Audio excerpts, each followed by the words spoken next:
My name is Namafu Amutse and I'm a self-taught multidisciplinary artist from Namibia. And for the sake of this interview, I am a photographer, so I take pictures.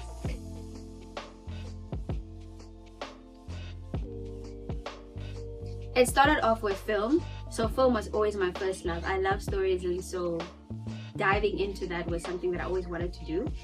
But with film, it just takes longer. You know, there's so much to learn, especially when you don't have the equipment, when you're not in the environment where you're with people who are able to teach you. As much as I wanted to dive into film first, I thought, okay, I have a phone, right? I could take pictures, and that's also a form of storytelling. Also because the process is not as complicated as film, and yeah, you get your results quicker, or you have a final product much quicker.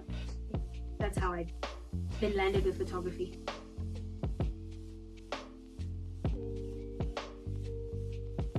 What inspires it is initially stories. Stories for me are like a compilation of experiences, right? And these experiences are had by people. And so mine mainly focuses within the Black experience. And the themes that I usually work with are identity, futurism, and also culture. The stories that mostly touch me, I believe, do three things: is that it challenges, it heals, and it transforms. So those are the things that are wrapped around my work. Some of the stories are personal to myself and others are collective. So if I focus on themes of such as femininity, then I can draw a lot from myself but also from others. And then the same with masculinity. Maybe I can't draw much from myself, but then I draw from the men around me, for example. And so it allows me to kind of be able to then dive into those themes even if I don't necessarily belong in them.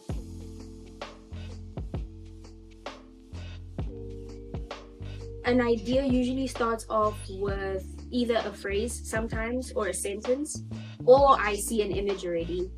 Once that happens, then I try to build onto that concept, and what I usually try to use is texture. I love texture in my work. Sand, objects, whether found or created. Sometimes I'll work on a particular object. I'll figure out a way to make it part of the story. And within my work, I think I have this thing where glasses, as in like shades, and always play a role. And sometimes it's in your head, but it's not quite clear and you're not quite sure what it's going to become. Sometimes you just have to allow it to kind of happen, and then you get into the process of creating, which great if you get there, because obviously you have to find people to photograph and they kind of have to want to be there as well, be able to tell the story.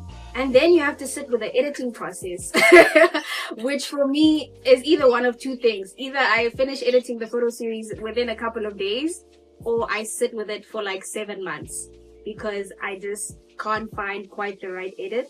If I give myself enough time and I let it relax and I revisit it again and I go back, I usually then do eventually find the right edit.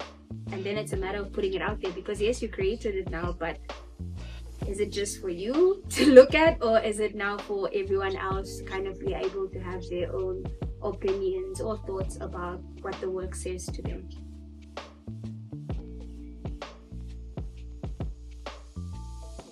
For me, it's a lot of intuition, if I'm being honest.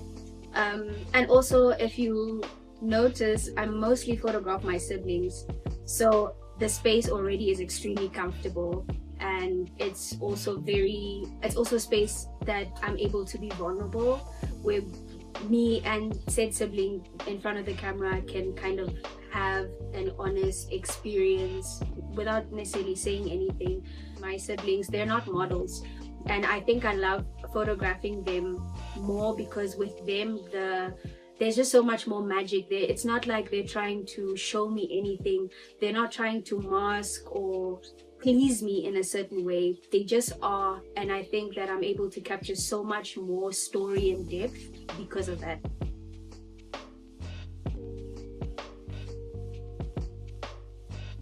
At times I would be the photographer, or I would be the creative director, or I would just be doing something else completely outside of taking the image or designing the image in any way.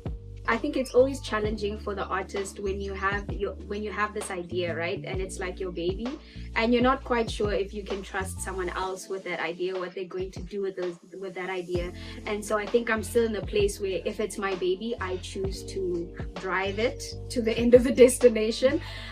But I'm always trying to put myself in situations where I can allow myself to collaborate, because I do understand the importance of also letting other people's ideas kind of blend into there, and how those ideas also have the ability to elevate whatever it is you're trying to say with the story.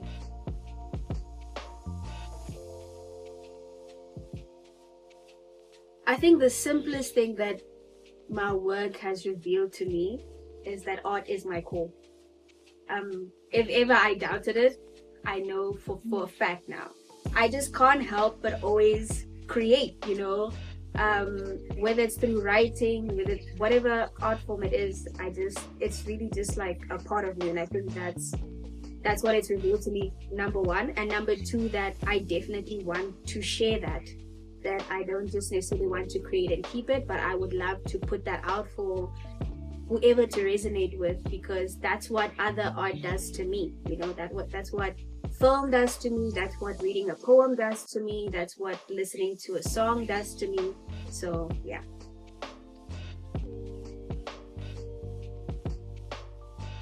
So I studied education, English and German. Sometimes I wonder, why did I not study art? Like, why didn't I do English and art or German and art? I think about that all the time. But you know what? This is where the life took me. Yeah, so I always have to make time for it, intentionally.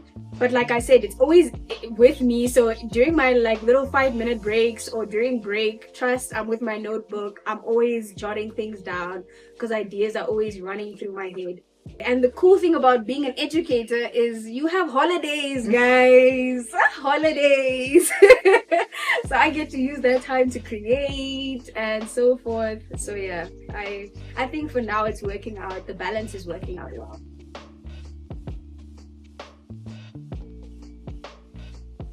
I'll describe my work as raw, futuristic, and layered. Yeah.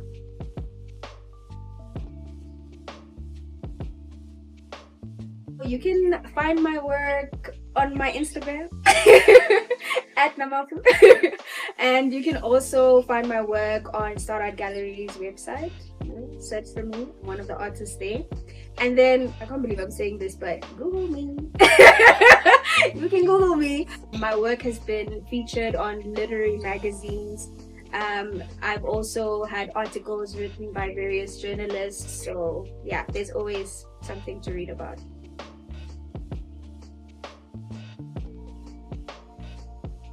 There's a body of work I created last year, like December, and I only now figured my edit out. So yeah, look forward to that.